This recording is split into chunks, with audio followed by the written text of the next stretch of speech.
പ്രിയപ്പെട്ട സഹോദരി സഹോദരന്മാരെ,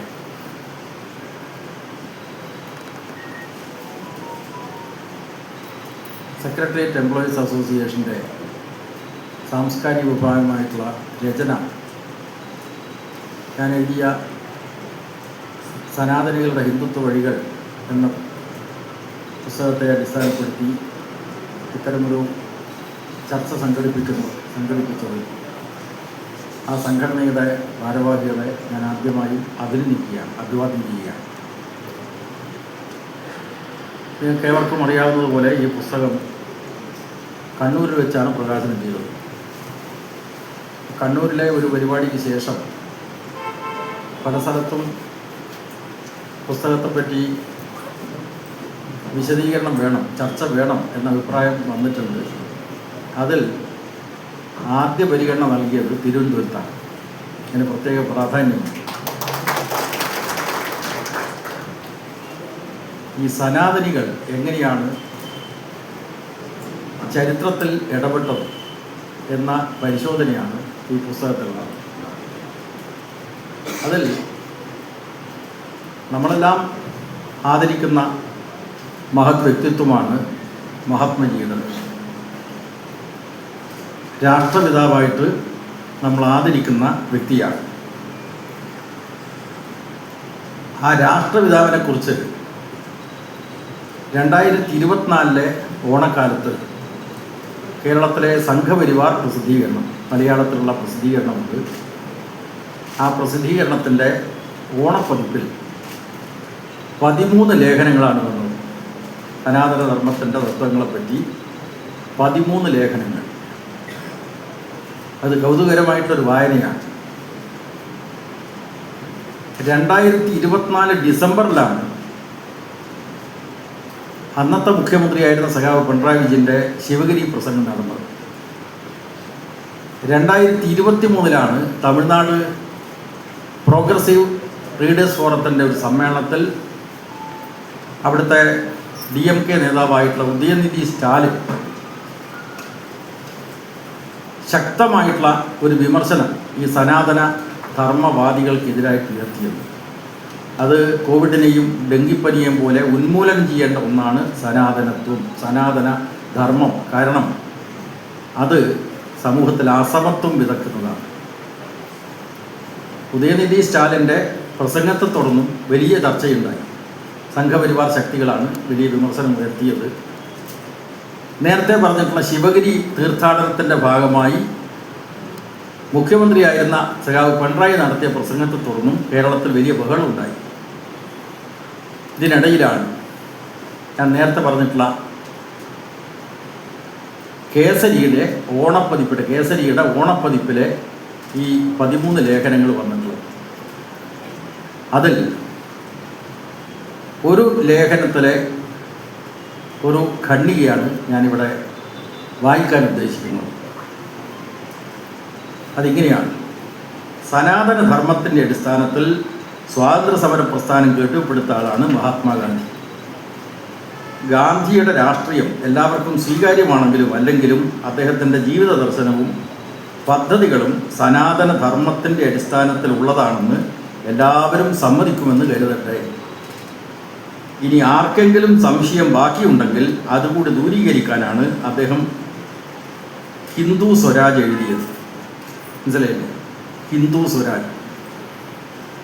ഇപ്പോൾ എന്നെക്കാളും നല്ല വായനക്കാരായിട്ടുള്ള ആളുകൾ ഇവിടെ ഉണ്ടാവും. ഗാന്ധിജിയുടെ കൃതികളിൽ 1909 എഴുതിയിട്ടുള്ള ഒരു പുസ്തകത്തിൻ്റെ പേരാണ് ഹിന്ദ് സ്വരാജ്.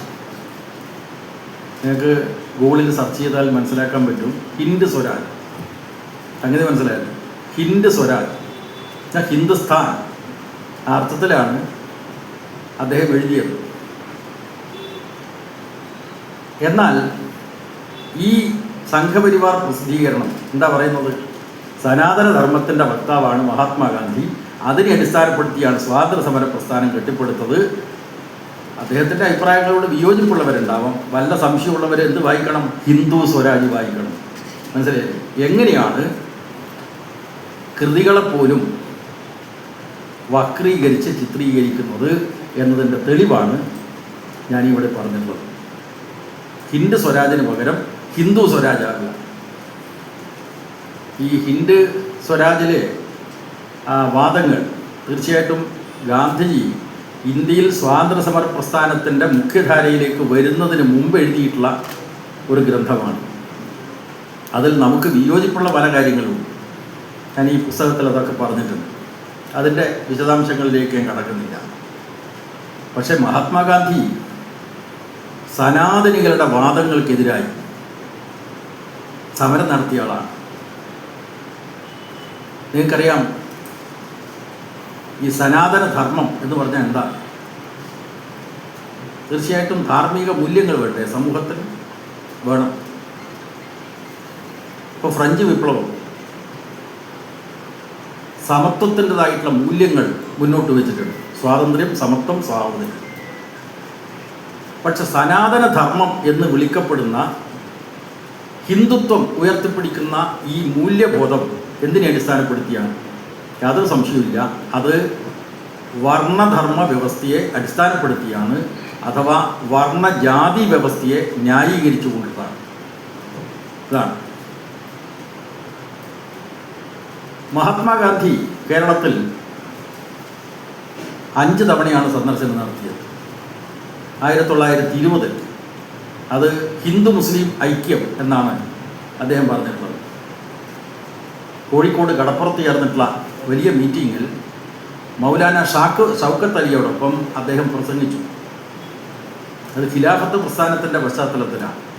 ഹിന്ദു മുസ്ലിം യൂണിറ്റി, ഐക്യം, എന്തിനു വേണ്ടി? ഈ സാമ്രാജ്യത്വത്തെ പുറത്താക്കാൻ, ബ്രിട്ടീഷുകാരെ പുറത്താക്കാൻ വേണ്ടി.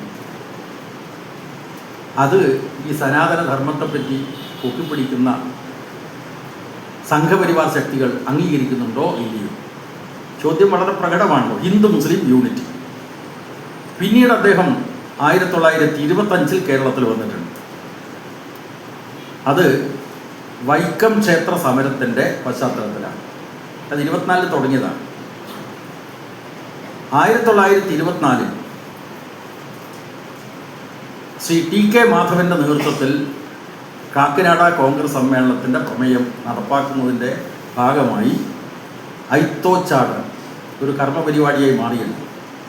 നമ്മുടെ നാട് എങ്ങനെയായിരുന്നു സുഹൃത്തുക്കളെ? ഒരു 150 കൊല്ലങ്ങൾക്ക് മുമ്പ് തൊട്ടുകൂടാത്തവർ, തീണ്ടിക്കൂടാത്തവർ, ദൃഷ്ടിയിൽപ്പെട്ടാൽ പോലും ദോഷമുള്ളവർ, ഇങ്ങനെ വിഭജിതമായിട്ടുള്ള അസമത്വവും അടിച്ചമർത്തലും, കൃത്യമായി പറഞ്ഞാൽ ജാതി അടിമത്തം നിലനിന്നിട്ടുള്ള ഈ കേരളത്തിൽ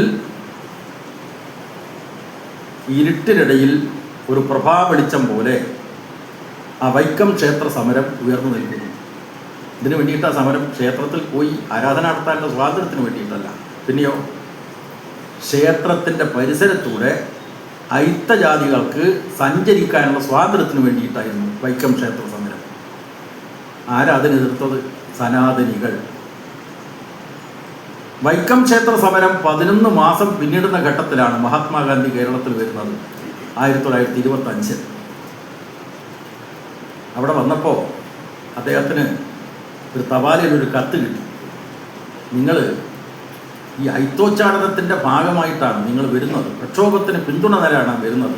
11 മാസം പിന്നിട്ടിട്ടും ഈ സമരം ഒത്തുതീർപ്പാവുന്നില്ല. അതിനുവേണ്ടി ഇടപെടാനാണ് നിങ്ങൾ വന്നത്. പക്ഷെ നിങ്ങൾ ഇതിനെപ്പറ്റിയൊന്നും ഉത്കണ്ഠപ്പെടേണ്ടതില്ല. പിന്നെയോ തൊട്ട് തലേവർഷമാണ് ഏറ്റവും വലിയൊരു വെള്ളപ്പൊക്കം ഉണ്ടായി. 1924 വെള്ളപ്പൊക്കം. പ്രായമുള്ളവരൊക്കെ പറഞ്ഞു 24 വെള്ളപ്പൊക്കം. ആ വെള്ളപ്പൊക്കത്തിൽ ദുരിതം അനുഭവിക്കുന്നവർക്ക് സഹായം എത്തിക്കാനാണ് നിങ്ങൾ വന്നിരുന്നെങ്കിൽ ഞങ്ങളതിനെ സ്വാഗതം ചെയ്തുമായിരുന്നു. നിങ്ങൾ അതിന് വേണ്ടിയിട്ടാണ് ശ്രമിക്കേണ്ടത്, ഇതിനു വേണ്ടി ശ്രമിക്കേണ്ട. ഏത് തൊട്ടുകൂടാത്തവരെയും തീണ്ടിക്കൂടാത്തവരെയും മറ്റും മനുഷ്യരെ പോലെ തുല്യരായിട്ട് പരിഗണിക്കണം. അതിനുവേണ്ടി നിങ്ങൾ മെനക്കെടേണ്ട ആവശ്യമില്ല എന്ന് പറഞ്ഞിട്ടാണ് ഗാന്ധിക്ക് സനാതനിയുടെ ഒരു കത്ത് കിട്ടുന്നത്. പിന്നെ അദ്ദേഹം വരുന്നത് 1927 അത് ഖദർ പ്രചരണമുണ്ട്. അതോടൊപ്പം ഹരിജൻ പ്രസ്ഥാനത്തിന് ഫണ്ട് ശേഖരിക്കുന്നതിന് വേണ്ടിയാണ്. ഐത്തോച്ചാടനം അന്ന് പ്രധാനപ്പെട്ട കാര്യപരിപാടിയായിട്ട് ഗാന്ധിജി പ്രഖ്യാപിച്ചു. എല്ലായിടത്തും പോയി. പിന്നെ 1934, പിന്നെ 1937, 5 തവണയാണ് ഗാന്ധിയുടെ കേരള സന്ദർശനം. ഈ പുസ്തകത്തിൽ പറയുന്നുണ്ട്, നിങ്ങളതിൻ്റെ വിശദാംശങ്ങൾ വായിക്കുക. പക്ഷേ ഈ ഗാന്ധിജിയെ കണ്ടിട്ട് സനാതനധർമ്മം പഠിക്കണം, ആ സനാതനധർമ്മത്തെപ്പറ്റി നിങ്ങൾ പഠിക്കണമെങ്കിൽ ഗാന്ധിയെ കണ്ട് പഠിക്കണം എന്ന് ഉപദേശിക്കുന്ന ഈ സനാതനികൾ മറുപടി പറയേണ്ട ഒരു പ്രധാനപ്പെട്ട പ്രശ്നമുണ്ട്. മഹാത്മാഗാന്ധിക്ക് നേരെ ആദ്യ വധശ്രമം നടത്തിയത് ആരാണ്? സനാതനികളാണ്. 34-ൽ കേരളത്തിൽ വന്ന കാര്യം പറഞ്ഞല്ലോ. 34-ൽ കേരളത്തിൽ വന്നത് പ്രധാനമായിട്ട് അദ്ദേഹം സന്ദർശിക്കുന്ന ഒരു കേന്ദ്രം പയ്യന്നൂരാണ്. ഇപ്പോഴത്തെ കണ്ണൂർ ജില്ലയിലെ പയ്യന്നൂർ. വരുന്നത് ശ്രീനാരായണ ഗുരുവിൻ്റെ ശിഷ്യനായിട്ടുള്ള സ്വാമി ആനന്ദ തീർത്ഥൻ അവിടെ നടത്തുന്ന ഒരു ഹരിജന സ്കൂളുണ്ട്. ഇപ്പോഴും കാണാറില്ല. ഗാന്ധിനാട്ട മാവ് ഇപ്പോഴും അവശേഷിക്കുന്നുണ്ട് അവിടെ. പട്ടികജാതി കുട്ടികൾക്ക് മറ്റ് ജാതിക്കാരുടെ കൂടെ ഇരുന്ന് പഠിക്കാനുള്ള അവകാശമില്ല. അതായിരുന്നു കേരളത്തിലെ അവസ്ഥ. ഇവിടെ വില്ലുവണ്ടി സമരം, അയ്യങ്കാളിയുടെ നേതൃത്വം നടത്തിയിട്ടുള്ള വില്ലുവണ്ടി സമരം. അപ്പോൾ അതൊരു പശ്ചാത്തലത്തിൽ ക്രിയാത്മകമായിട്ട് ഇടപെടുക. അതായത് പട്ടികജാതി കുട്ടികൾക്ക് പഠിക്കാനുള്ളൊരു വിദ്യാലയം അവിടെ സ്വാമി ആനന്ദ തീർത്ഥൻ സ്ഥാപിച്ചിട്ടുള്ള ആ ഹരിജന സ്കൂൾ സന്ദർശിച്ചു. അതിനിടയിൽ അദ്ദേഹം ഗുരുവായൂർ പോയപ്പോൾ, ഗുരുവായൂർ പ്രധാനപ്പെട്ട ഒരു ആത്മീയ കേന്ദ്രം കൂടിയാണ്. ഗുരുവായൂർ പോയപ്പോൾ അവിടെ കരിങ്കൊടി പ്രകടനം ഗാന്ധിക്കെതിരെ, ഗാന്ധി ഗോബാക്ക് വിളി ഉയർന്നു. അപ്പോൾ ഈ ഐത്തോച്ചാടന പ്രക്ഷോഭം തുടങ്ങിയതിന് ശേഷം ഐത്തജാതിക്കാർ വലിയ നിലക്കാണ് ദേശീയ സ്വാതന്ത്ര്യ സമര പ്രസ്ഥാനത്തിലേക്ക് ആകർഷിക്കപ്പെട്ടത്. എല്ലാ സ്ഥലത്തും വലിയ മുന്നേറ്റമാണ്. അപ്പോൾ കോൺഗ്രസിൻ്റെ പ്രവർത്തന ശൈലിയിൽ തന്നെ മാറ്റം വന്നു. ആദ്യകാലത്തെ കോൺഗ്രസ് എങ്ങനെയാണ് പ്രവർത്തിച്ചത്? വലതുപക്ഷ കോൺഗ്രസ് എല്ലാം സമൂഹത്തിലെ ഉന്നത ശ്രേണിയിൽപ്പെട്ട ആളുകൾ. ഇതാണ് ഇപ്പോൾ നമ്മുടെ സംസ്ഥാനത്തിലെ മുഖ്യമന്ത്രി ഇപ്പോൾ സത്യപ്രതിജ്ഞ ചെയ്തപ്പോൾ ഞാനൊക്കെ അദ്ദേഹത്തിൻ്റെ കൂടെ MLA ആയിരുന്നു. പക്ഷേ ഞാനൊന്നും മനസ്സിലാക്കാത്ത അദ്ദേഹത്തിൻ്റെ ജാതി പേര് അദ്ദേഹം പറഞ്ഞല്ലോ, അല്ലേ? ഞാൻ ഇന്ന ജാതിയിൽപ്പെട്ട ആളാണെന്ന് സമൂഹത്തെ അറിയിച്ചു. അതുപോലെയുള്ള സമൂഹത്തിലെ ഉന്നത ശ്രേണിയുള്ള ആളുകളാണ് ഈ പറയുന്ന വലതുപക്ഷ കോൺഗ്രസിൻ്റെ തലപ്പത്തുണ്ടായിരുന്നു. അതിന് പകരം സാധാരണക്കാർ, പിന്നാക്കം നിൽക്കുന്ന വിഭാഗങ്ങൾ, ഇവരൊക്കെ ഗാന്ധിയെ കാണാൻ വേണ്ടി എല്ലായിടത്തും ഒത്തുചേർന്നുണ്ട്. അപ്പോൾ വലിയ ജനക്കൂട്ടമാണ്. ആ ജനക്കൂട്ടം ഗാന്ധിയെ സ്വീകരിക്കാൻ എത്തിയപ്പോൾ അവിടെയും ഗാന്ധിജി ഗോബാക്ക് വിളി, കരിങ്കൊടി പ്രകടനം, ഇതൊക്കെ നടത്തിയത് ആരാണ്? സനാതനികളാണ്. പലരും മനസ്സിലാക്കാത്ത ഒരു ചരിത്ര ഭാഗമുണ്ട്. സനാതനികൾ സ്വാതന്ത്ര്യ സമര പ്രസ്ഥാനത്തിൻ്റെ കാലത്ത് ദേശീയ പ്രസ്ഥാനം മുന്നോട്ട് വച്ച ജാതി ഐത്തം ഉച്ചാടനം ചെയ്യാനുള്ള പ്രവർത്തനങ്ങളോട് അന്നേ സനാതനികൾ എതിർപ്പ് രേഖപ്പെടുത്തിയിരുന്നു. ഹിന്ദുശാസ്ത്രപ്രകാരം ജാതി വ്യത്യാസവും ജാതി അടിമത്തവും ഒക്കെ ന്യായീകരിക്കത്തക്കതാണ്. അത് ഗാന്ധിജിയും വൈക്കം ക്ഷേത്രത്തിൻ്റെ ഉടമസ്ഥനായിട്ടുള്ള ഇണ്ടംതുരുത്തി നമ്പൂരിയുമായിട്ടുള്ള ചർച്ചയിൽ അദ്ദേഹം കൃത്യമായി പറയുന്നുണ്ട്. ഹിന്ദുശാസ്ത്രപ്രകാരം നടത്തുന്നതാണ് ഞങ്ങളിതൊക്കെ, അത് മാറ്റം വരുത്താൻ ഗാന്ധിജി പറയാൻ വേണ്ടി പാടില്ലായിരുന്നു. ഗാന്ധിജി ഒരു ഘട്ടത്തിൽ പ്രഖ്യാപിക്കുന്നത് ഞാനൊരു സനാതന ഹിന്ദുവാണ് എന്ന് പ്രഖ്യാപിക്കുന്നു. പക്ഷെ അദ്ദേഹത്തിന് ഈ ജാതി ഐത്തം അംഗീകരിക്കാനായില്ല. ഗാന്ധിയുടെ മേധാശക്തിയുണ്ട്, ജനങ്ങളുടെ മേലെയുള്ള മേധാശക്തി, ഗാന്ധിജിക്കുള്ള അംഗീകാരം. ഇത് വെച്ചുകൊണ്ട് എല്ലായിടത്തും ഈ വർണ്ണജാതി വ്യവസ്ഥക്കെതിരായിട്ടുള്ള പോരാട്ടം നടക്കുന്നു, ജനകീയ മുന്നേറ്റം നടക്കുന്നു. അതിൽ അസഹിഷ്ണുക്കളായിട്ടുള്ള സനാതനികളാണ് ഞാൻ നേരത്തെ പറഞ്ഞിട്ടുള്ള പയ്യന്നൂരിലെ കേന്ദ്രം സന്ദർശിച്ചപ്പോൾ അവിടെയും വന്നു. റെയിൽവേ സ്റ്റേഷനിൽ കരിങ്കൊടി പ്രകടനം. ഞാൻ നേരത്തെ പറഞ്ഞു വന്നത് ഗുരുവായൂരിൽ അവിടെ കരിങ്കൊടി പ്രകടനം ഉണ്ടായി. എന്നിട്ടോ ജനങ്ങൾ അവരെ കായികമായിട്ട് നേരിട്ടു, അടിച്ചോടിച്ചു എന്നതാണ് സത്യം. പക്ഷേ പിന്നീട് അവർക്ക് ഗാന്ധിജി പ്രസംഗിക്കാനും അവസരം കൊടുക്കുന്നുണ്ട്, സ്വീകരണ പരിപാടി. ഈ 34-ലെ സന്ദർശനത്തിന് ശേഷം അദ്ദേഹം സഞ്ചരിച്ച് പൂനെയിലെത്തിയപ്പോഴാണ് ആദ്യത്തെ വധശ്രമം നടക്കുന്നത്. പൂനെ മുനിസിപ്പാലിറ്റി ഗാന്ധിക്ക് നൽകിയിട്ടുള്ള ഒരു മംഗളപത്ര സമർപ്പണ ചടങ്ങിൽ ഗാന്ധിയുടെ വാഹനം എത്തുന്നതിന് മുമ്പ് അതേ കളറിലുള്ള മറ്റൊരു വാഹനം എത്തിയപ്പോൾ ഗാന്ധിയുടെ വാഹനമാണ് എന്ന് തെറ്റിദ്ധരിച്ചുകൊണ്ട് അതിന് നേരെ ബോംബാക്രമണം നടത്തിയതാരാണ്? സനാതനികൾ. മനസ്സിലായില്ലേ? അപ്പോൾ ഇന്നത്തെ ഈ ഹിന്ദുത്വ രാഷ്ട്രീയക്കാർ രാജ്യത്ത് നടത്തുന്ന അക്രമത്തിൻ്റെയും കൊലപാതകത്തിൻ്റെയും കാര്യങ്ങൾ പരിശോധിച്ചാൽ ദേശീയ പ്രസ്ഥാനത്തിൻ്റെ സമുന്നത നേതാവായിരുന്ന മഹാത്മാഗാന്ധിയെ പോലും വധിക്കാനുള്ള ശ്രമം ആദ്യം നടത്തിയത് സനാതനികളാണ് എന്ന് കാണാൻ കഴിയും. ഒറ്റ കാരണമേ ഉള്ളൂ, അയിത്തോച്ചാടനത്തിന് മഹാത്മാഗാന്ധി നേതൃത്വം കൊടുക്കുന്നു, അത് സമൂഹത്തിൽ വലിയ ചലനമുണ്ടാക്കുന്നു. അപ്പോൾ അദ്ദേഹത്തെ ഇല്ലാതാക്കുക. ആ അജണ്ട പിന്നീട് പ്രാവർത്തികമാക്കി, വിജയകരമായി പ്രാവർത്തികമാക്കി. ഇപ്പോൾ 48 ജനുവരി 30 അതിൻ്റെ കാര്യങ്ങൾ ഇതിൽ പറയുന്നുണ്ട്. രക്തം ചിന്തിയ വഴികൾ, സനാതനികളുടെ രക്തം ചിന്തിയ വഴികൾ അധ്യായത്തിൽ കൃത്യമായി പറയുന്നുണ്ട്. ഇന്ത്യ വിഭജന കാലത്ത് നടന്നിട്ടുള്ള പദ്ധതികൾ ഗാന്ധിജിയെപ്പോലെയുള്ള ഒരു ഹിന്ദുവിനെ പോലും നിശബ്ദനാക്കാൻ തങ്ങൾ നിർബന്ധിക്കപ്പെടും എന്ന് RSSൻ്റെ തലവനായിട്ടുള്ള ഗോൾവാൾക്കർ ഒരു രഹസ്യ യോഗത്തിൽ പറഞ്ഞ കാര്യം ഇൻ്റലിജൻസ് റിപ്പോർട്ടിനെ ഉദ്ധരിച്ചുകൊണ്ട് ഇതിനകത്ത് പറയുന്നു. ഞാൻ വിശദീകരിക്കുന്നില്ല, കാരണം നിങ്ങളെല്ലാം സർക്കാർ ഉദ്യോഗസ്ഥന്മാരാണ്, വേഗത്തിൽ തിരിച്ച് നിങ്ങൾക്ക് ഓഫീസിലേക്ക് പോകേണ്ടവരാണ്. ഇവിടെ ഇന്ന് നമ്മളിപ്പോൾ ഈ പുസ്തക പ്രകാശന ചടങ്ങിൽ പങ്കെടുക്കുന്ന അവസരത്തിൽ ഇന്ന് ഇതിനൊക്കെ എന്താ പ്രസക്തി? സനാതന ധർമ്മം ഈ പ്രചരിപ്പിക്കുന്ന സംഘപരിവാർ ശക്തികൾക്ക് ഈ കേരളത്തിൽ ഒരിടമുണ്ട് എന്ന നില വരുന്ന സാഹചര്യത്തിലാണ് ഈ പുസ്തകത്തിൻ്റെ പ്രാധാന്യം ഉൾക്കൊള്ളുന്നത്. അപ്പോൾ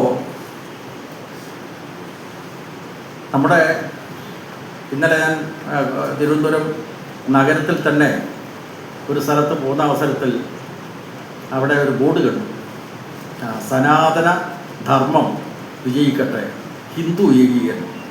മനസ്സിലായില്ലേ? ഇത് യഥാർത്ഥത്തിൽ ഒരു രാഷ്ട്രീയവൽക്കരണമാണ് അഥവാ വർഗീയവൽക്കരണമാണ്. രാജ്യത്തിൻ്റെ ഭരണഘടനയുടെ ആദ്യത്തെ വാചകത്തിൽ പറയുന്ന സെക്യുലറിസത്തിനെതിരായിട്ടും മതനിരപേക്ഷതയ്ക്കെതിരായിട്ടുള്ള മതരാഷ്ട്രവാദികളുടെ പ്രചരണ പ്രസ്ഥാനത്തിൻ്റെ ഭാഗമാണ്. അതിന് ചില അനുകൂല ഫലങ്ങൾ ഉണ്ടായിട്ടുള്ള സാഹചര്യത്തിലാണ് ഈ പുസ്തക പ്രകാശന ചടങ്ങ് ഇവിടെ നടക്കുന്നത്. ഇപ്പോൾ നമ്മളെല്ലാം നിൽക്കുന്നത് എവിടെയാണ്? തിരുവനന്തപുരം അല്ലേ? തിരുവനന്തപുരം കോർപ്പറേഷൻ ഇപ്പോൾ ആരാ ഭരിക്കുന്നത്? BJP, സംഘപരിവാർ ശക്തി. നിയമസഭ ഇവിടെയാണ്. 2026 നിയമസഭാ തെരഞ്ഞെടുപ്പിൽ ചരിത്രത്തിലാദ്യമായിട്ട് BJPക്ക് 3 സീറ്റുകൾ നേടാനായി. അതൊരു ആവൽ സൂചനയാണ്. ഇത്തരമൊരു സാഹചര്യത്തിൽ ഈ പുസ്തകത്തിന് വളരെയധികം പ്രാധാന്യമുണ്ടെന്നാണ് ഞാൻ ഇവിടെ പറയാൻ ശ്രമിക്കുന്നത്. കാരണം ഇത് അസമത്വത്തെ ഒരു തത്വമായി മുന്നോട്ട് വെക്കുന്ന ആശയങ്ങൾക്കെതിരായിട്ടുള്ള ഒരു സമരമായിട്ട് മാറുന്നു. ആ സമരത്തിൽ കുറവുണ്ടായിട്ടുണ്ട്. കാരണം കേരളത്തിനൊരു ചരിത്ര പശ്ചാത്തലമുണ്ട്. എന്താ കേരളത്തിൻ്റെ പശ്ചാത്തലം? മതനിരപേക്ഷതയുടെ, നേരത്തെ പറഞ്ഞ ഭരണഘടന മുന്നോട്ട് വെച്ച സെക്യുലറിസത്തിൻ്റെ ഒരു സംരക്ഷിത തുരുത്താണ് കേരളം. കാരണം കേരളത്തിനൊരു സവിശേഷതയുണ്ട്, കേരളത്തിനൊരു പ്രത്യേകതയുണ്ട്.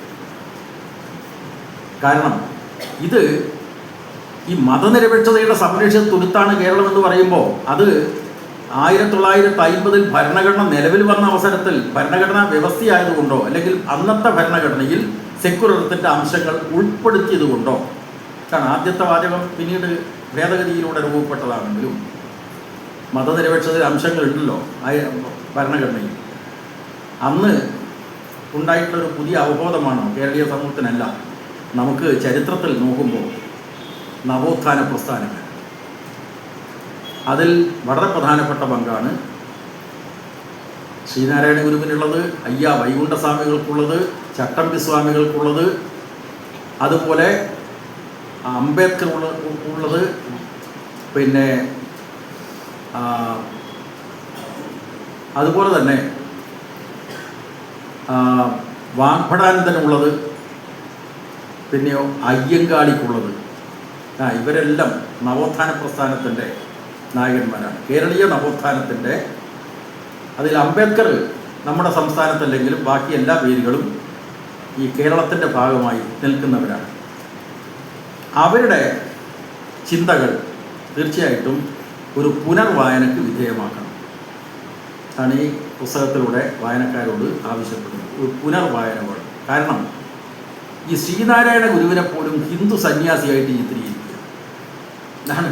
വക്രീകരിക്കുക എന്ന് പറഞ്ഞാൽ ഗാന്ധിയെ മാത്രമല്ല, ശ്രീനാരായണ ഗുരു ഹിന്ദു സന്യാസിയാണ്.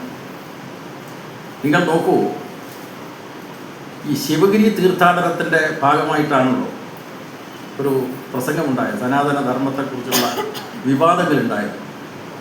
ഈ ശിവഗിരി തീർത്ഥാടനത്തിന് ശ്രീനാരായണ ഗുരു മുന്നോട്ട് വെക്കുന്ന ഉദ്ദേശ്യങ്ങൾ എന്താണ്?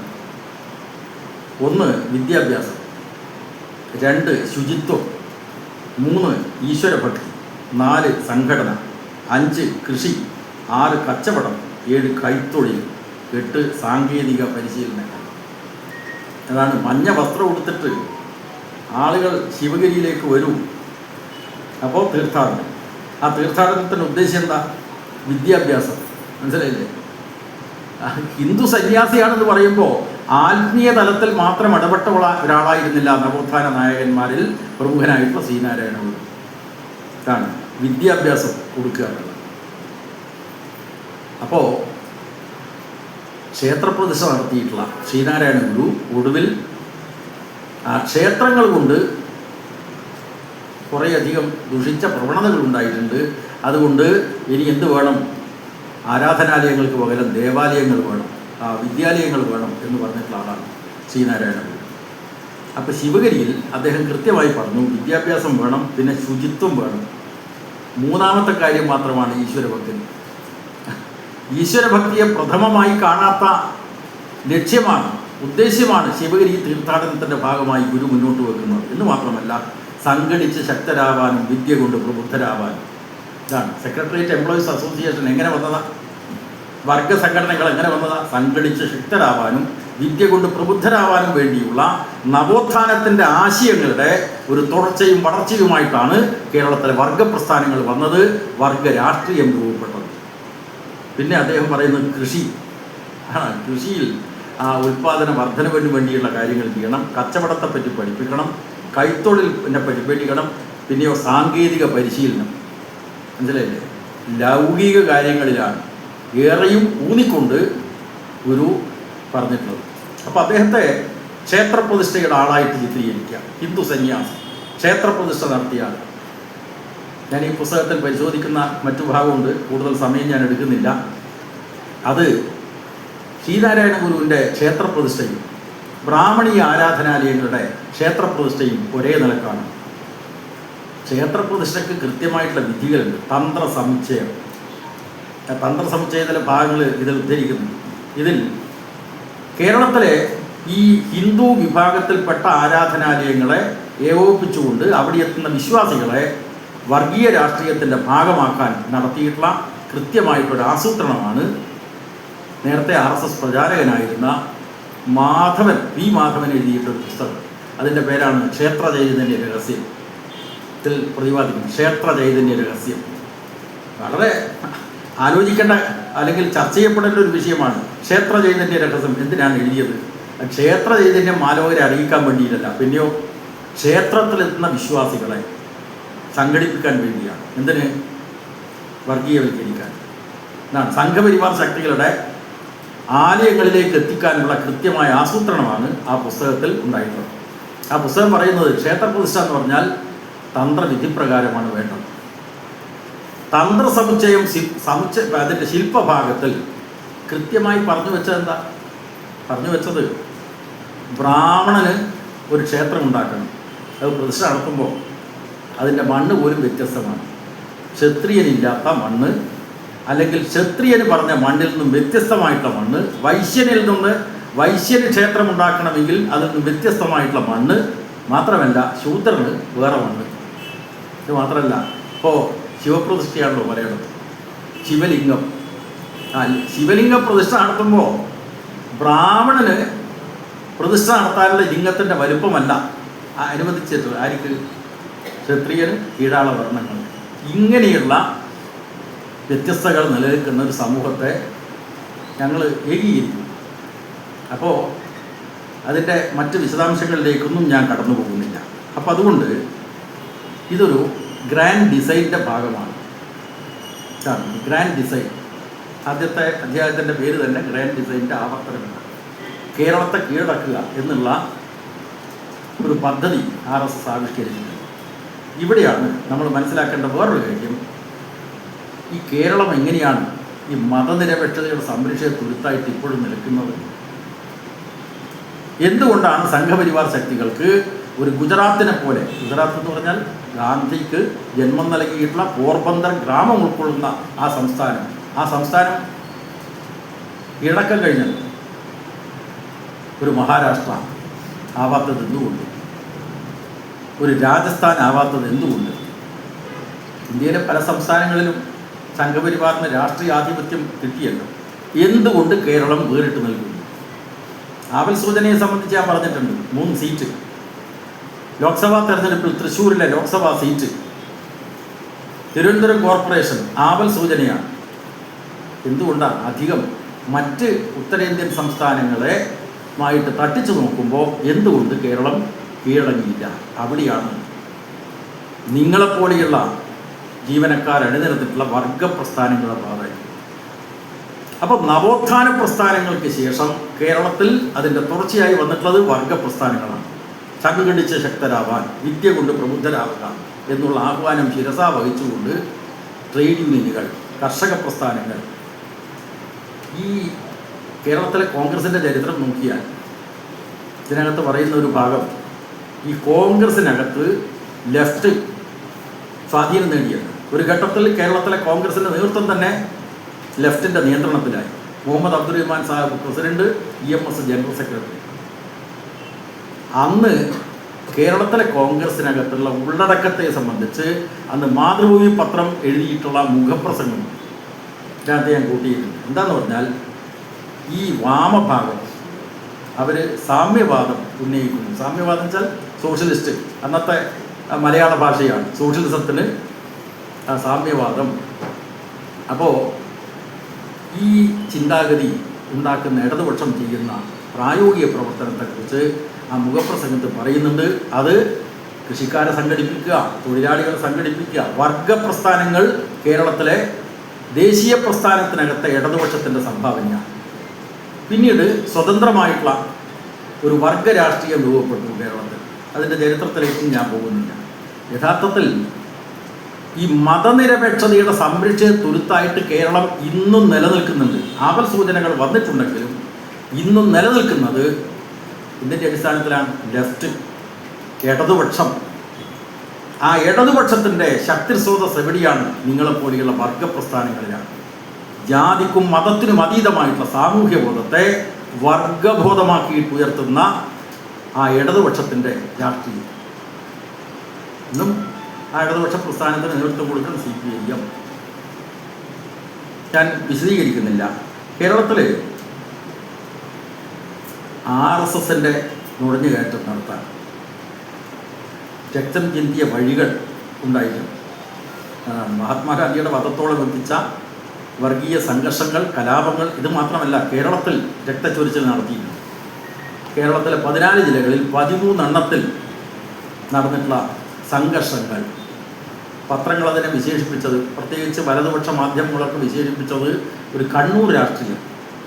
ഇങ്ങനെയാണ് കണ്ണൂരിലെ നേതാക്കന്മാർക്ക് മനുഷ്യൻ്റെ രക്തം കാരണം എന്ന നിലക്ക് ഉള്ള ഒരു വക്രീകരണം. യഥാർത്ഥത്തിൽ കണ്ണൂർ മാത്രമല്ല കേരളത്തിലെ 13 ജില്ലകളിലും RSSൻ്റെ കായിക ആക്രമണങ്ങൾ ഉണ്ടായിരുന്നു, ഇൻക്ലൂഡിങ് തിരുവനന്തപുരം. പറഞ്ഞിട്ടുണ്ട്. അപ്പോൾ ഇങ്ങനെ കായികമായിട്ടുള്ള ആക്രമണങ്ങളെയും ആശയപരമായിട്ടുള്ള ആക്രമണങ്ങളെയും പ്രതിരോധിക്കാൻ വേണ്ടി വർഗപ്രസ്ഥാനങ്ങളും വർഗ രാഷ്ട്രീയ പ്രസ്ഥാനങ്ങളും ഇടതുപക്ഷത്തിന് നേതൃത്വം കൊടുക്കുന്ന രാഷ്ട്രീയ പാർട്ടിയുമൊക്കെ നടത്തിയ പരിശ്രമത്തിൻ്റെ ഫലമായിട്ടാണ് ഇന്ന് മതനിരപേക്ഷ സംരക്ഷിത തുരുത്തായിട്ട് കേരളം നിലനിൽക്കുന്നത്. അതിനെ നമുക്ക് നിലനിർത്തണമെങ്കിൽ വേണം നമ്മുടെ പോരായ്മകൾ നമ്മൾ പരിശോധിക്കണം. വർഗസംഘടനകൾ അവരുടെ സാമ്പത്തികമായിട്ടുള്ള ആനുകൂല്യങ്ങൾക്ക് വേണ്ടി മാത്രം ആവശ്യപ്പെട്ടാൽ പോരാ, പിന്നെയോ ഈ കേരളത്തെ കേരളമാക്കി മാറ്റിയിട്ടുള്ള ആ വർഗത്തിൻ്റെതായിട്ടുള്ള രാഷ്ട്രീയ കാഴ്ചപ്പാട് മുന്നോട്ട് വെക്കണം. അതിന് വർഗത്തെ ഭിന്നിപ്പിക്കുന്ന, ജനങ്ങളെ ഭിന്നിപ്പിക്കുന്ന വിദ്വേഷ പ്രത്യയശാസ്ത്രത്തിനെതിരായിട്ടുള്ള ആശയ സമരം ഏറ്റവും പ്രധാനമാണ്. ആ സമരം ഏറ്റെടുക്കാൻ ഈ പുസ്തകം സഹായിക്കും എന്നാണ് ഞാൻ കരുതുന്നത്.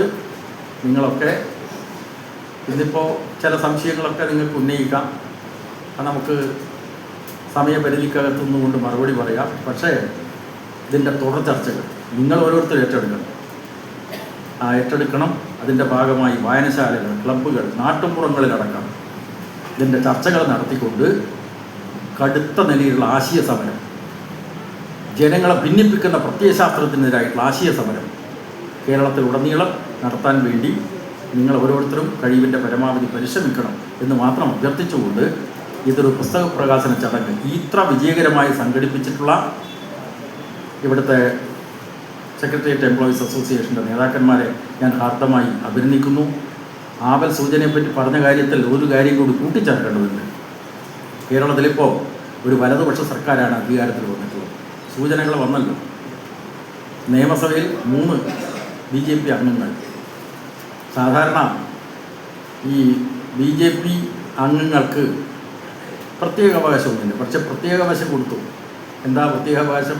പെട്രോളിയം ഉൽപ്പന്നങ്ങൾ, അതുപോലെ തന്നെ പാചകവാതകം, ഇതിന് വില വർദ്ധിപ്പിച്ചുകൊണ്ട് നിയമസഭയിൽ അടിയന്തര പ്രമേയത്തിൻ്റെ ചർച്ചയിൽ വാക്കൗട്ട് നടത്തുമ്പോൾ സാധാരണഗതിയിൽ ആരാണോ അടിയന്തര പ്രമേയത്തിന് നോട്ടീസ് കൊടുത്തത് ആ പാർട്ടിയുടെ നേതാവിനാണ് ഈ സഭ ബഹിഷ്കരിക്കാനുള്ള തീരുമാനം അറിയിച്ചുകൊണ്ട് പ്രസംഗിക്കാനുള്ള അവകാശം കൊടുക്കുക. പക്ഷേ ഇവിടെ പ്രത്യേക അവകാശം കൊടുത്തു. ഏത്? നോട്ടീസ് കൊടുക്കാത്ത അംഗത്തിൻ്റെ പാർട്ടിക്ക് പ്രസംഗിക്കാൻ അവസരം കൊടുത്തു. സൂചനയാണ്. അപ്പോൾ ഇതൊരു ഇടക്കാലഘട്ടമാണ്. ഇതാണ് 1931 ലക്ഷ്യമാക്കിക്കൊണ്ട് ഒരു വിഷനുണ്ട്. ഇതാണ്. ഒരു കാര്യം കൂടി പറയേണ്ടതുണ്ട്. പശ്ചിമ ബംഗാളിനെ സംബന്ധിച്ച് നേരത്തെ ഇവിടെ സൂചിപ്പിച്ചിട്ടുണ്ടാവും. പശ്ചിമ ബംഗാളിൽ 2016 നിയമസഭാ തെരഞ്ഞെടുപ്പിൽ 3 സീറ്റ് 10% വോട്ട് അല്ലേ ബംഗാളിൽ. ഇനി 2031 തെരഞ്ഞെടുപ്പ് വരുമ്പോൾ ഞങ്ങൾ കേരളം പിടിക്കും. ഈ അഹങ്കാരത്തോടു കൂടിയുള്ള വാദങ്ങൾ സംഘപരിവാർ കേന്ദ്രങ്ങൾ ഇപ്പം തന്നെ ഉയർത്തിയിരിക്കുകയാണ്. ഇതിനെ ചെറുത്തു പരാജയപ്പെടുത്താനുള്ള ആശയ സമരം എല്ലാ സ്ഥലത്തും നടത്തണം എന്ന് മാത്രം അഭ്യർത്ഥിച്ചുകൊണ്ട് ഈ പരിപാടിയിൽ ഇത്രയും നേരം എന്നെ കേട്ടിട്ടുള്ള നിങ്ങൾക്ക് എല്ലാവർക്കും ആശംസകൾ, അഭിവാദനങ്ങൾ ഞാൻ അവസാനിക്കും.